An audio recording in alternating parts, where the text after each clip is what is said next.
Today, our BikeEveryHood club ride explores the 5 iconic San Francisco alleyways that define this great city.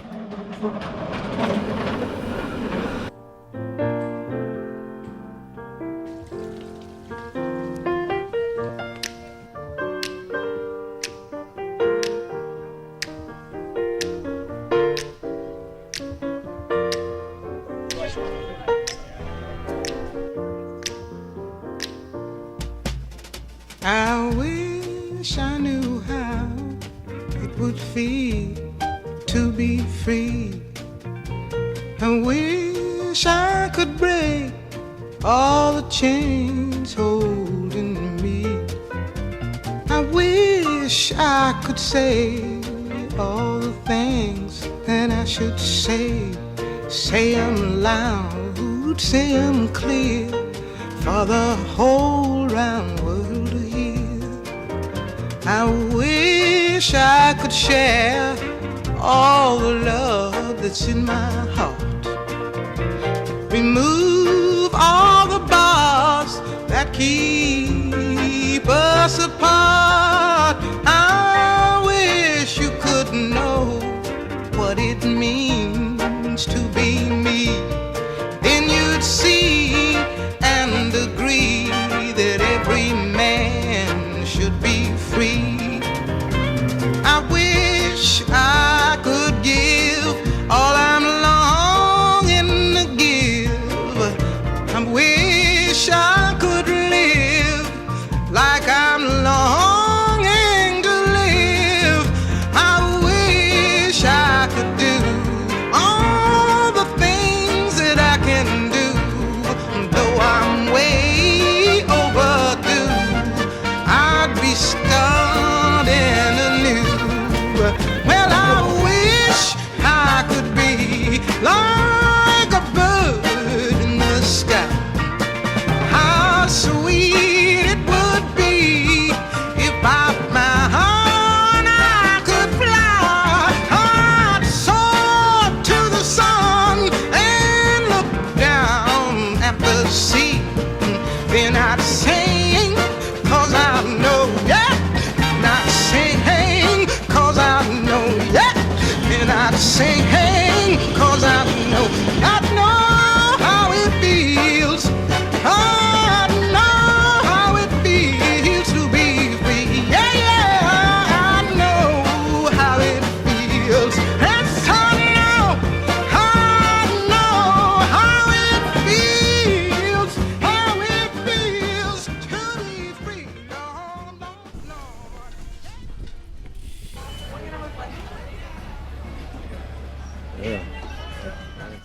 Today, our monthly BikeEveryHood club ride visits 5 of San Francisco's iconic alleyways in Russian Hill, Nob Hill, Chinatown, and North Beach. Then I'm going to ask one question at each alleyway, okay?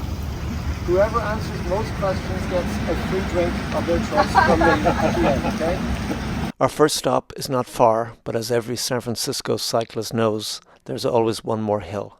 The famous Italian architect Aldo Rossi once wrote that the architecture of the city is the architecture of memory, meaning that the way a city looks is shaped by the humans that live there, their identity and shared history.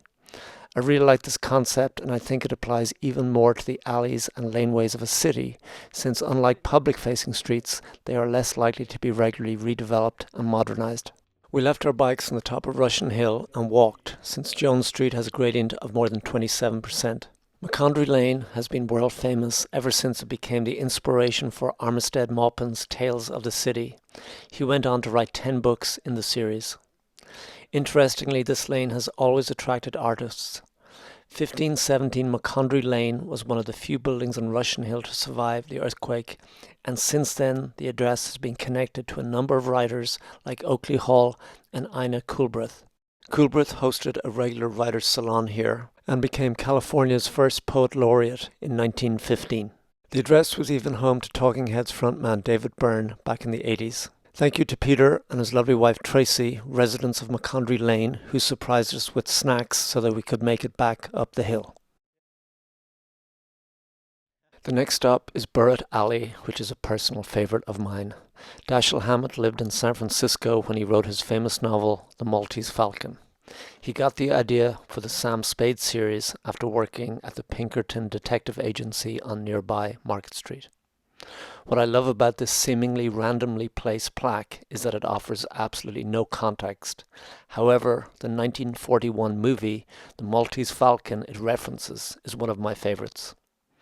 Directed by John Huston on his directorial debut, it stars Humphrey Bogart, Mary Astor, Peter Lorre and Sidney Greenstreet. If you haven't seen it, you should. They definitely don't make movies like they used to. It's now celebrated as a movie that launched the film noir genre into the mainstream. To me, Sidney Greenstreet, who was making his movie acting debut age 61, steals the show. The movie famously ends with Bogart declaring that the falcon represents the stuff that dreams are made of. Just 1 year later, much of the cast went on to act in another iconic movie, Casablanca.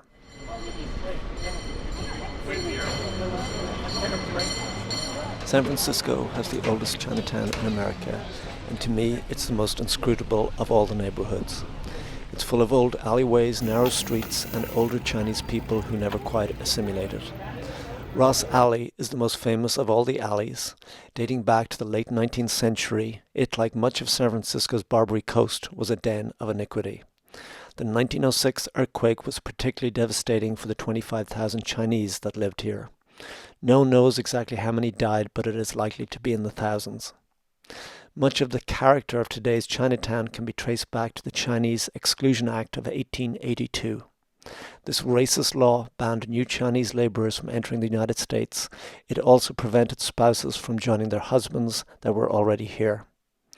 This resulted in Chinatown becoming overwhelmingly male and developing into what was dubbed a bachelor society.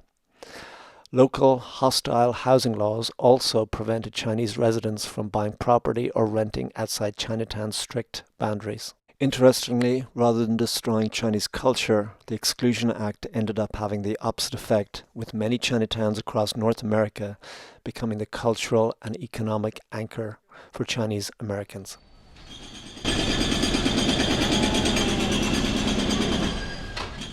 Before we visit our next alley, we take a short detour to say goodbye to a globally famous skate spot known as China Banks.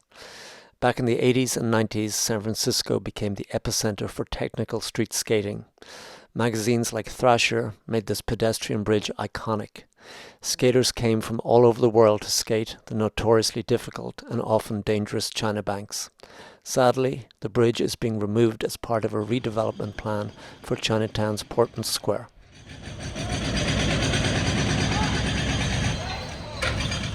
Dirksen Alley is located right beside the newly reopened venue Mabuhay Gardens. Mabuhay was originally a Filipino supper club but was transformed into ground zero for West Coast punk by Dirksen, the legendary promoter and self-proclaimed Pope of Punk. Many famous bands have played here down through the years. My original band in '86. The Dead Kennedys, your original band? No, okay. And after that, they're like, let's go to LA. And then I said, no, I'm going to go to college. So that was my last show with them here. And the very first note of the show, we went to start, and our drummer broke his drum pedal. So we had to wait 10 minutes, borrow a drum pedal. But this was very famous for that era, kind of right before the glam rock era too, when it was mostly punk and hardcore stuff. It was all here.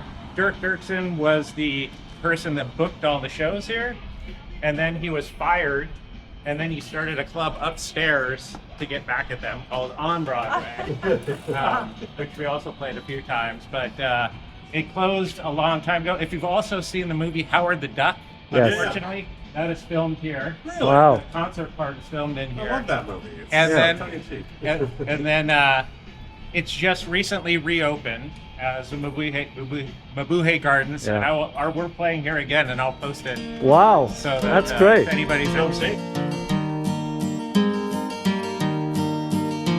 In the chilly hours and minutes of uncertainty, I want to be in the warm heart of your love and mine, to feel you all around me. Jack Kerouac Alley is a short alley that connects Chinatown with North Beach. On its eastern end are located two of San Francisco's most famous institutions. One, Vesuvio, is among my favorite bars. The other is the iconic City Lights booksellers. Both are also very connected to Jack Kerouac, the writer and pioneer of the Beat generation. Kerouac frequented this part of North Beach along with Allen Ginsberg, Neil Cassidy and Lawrence Ferlinghetti. The latter was co-founder of City Lights and campaigned to get the alley named after Kerouac back in the late 80s. It would make me sing, but I may as well try. Kerouac died of alcoholism in 1969, aged just 47. Leaving the alley, we bumped into V. Vale, who was originally a musician but now is a well-known historian of underground art and music. You guys know how to stay healthy riding your bike.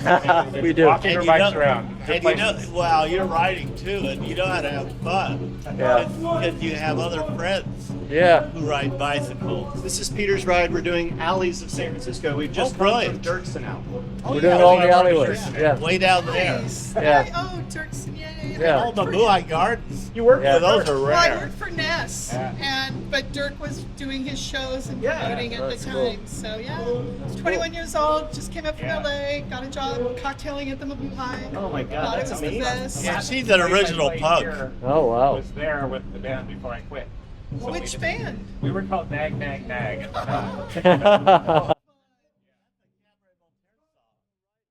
We rode through two other bonus alleys, Jasper and Bannam, and ended up at Mario's to reflect on our day. I want you near to kill my fears, to help me to leave all my blues behind. For standing in your heart is where I want to be and long to be. But I may as well try and catch the wind.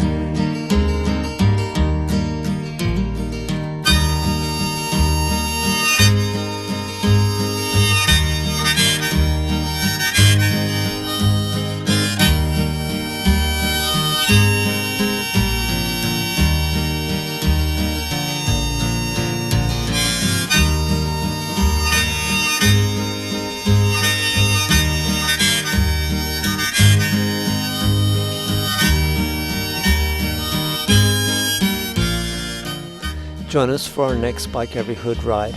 Also, if you have any suggestions for San Francisco rides, please send them my way. Thanks for watching. Please like and subscribe.